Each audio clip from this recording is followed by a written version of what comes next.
دم باش سروک امریکای دونالد ترامپ ایرو سهشنبه ولاتین جیهانی که نکارن سوتمنی بالافران ورگرن هاندان که تنگاوا هرمز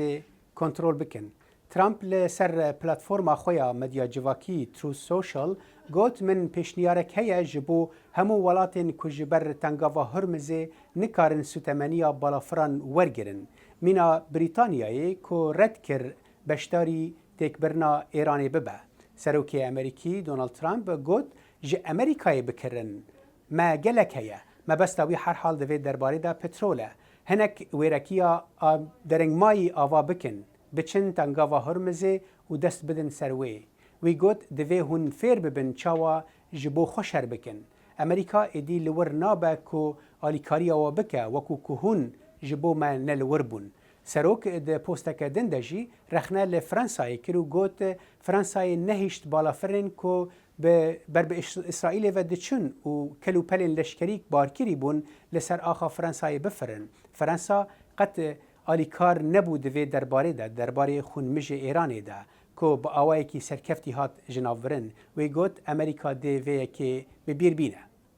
وزیر جنگی امریکا پیت هکست ایرو سهشنبه را گهاند که اگر ایران هشمند به او ریکفتنکی پیک بینه. هکست ده کنفرانس که روزنامه‌وانی ده لپنتاگون گوت سروک ترامپ جگوتنا خواه ناگره هند کارن جخامینه ای بپرسن رژیما نویا ایران دوی نها وی که زانبه وزیر جنگی هر وها گوت رژیما نو هشمندتر به هکست دازانین که مرجن گهشتنا ریکفتنه که جه ایرانیان را زلالن وی گوت اگر ایران نه آماده به وی دمه وی وزارت جنگی یا امریکای با آوائی که تنتر شر بدومینه هکست اشکره کرد که روجا شمیه وی سردان روجلاتا ناوین کرد و لور روشا لشکرین امریکای جنیزیک و شوپان وی دیار کرد که مورالین لشکرین بشداری اپراسیونا هرسا داستانی ببون ده آستا هری بلنده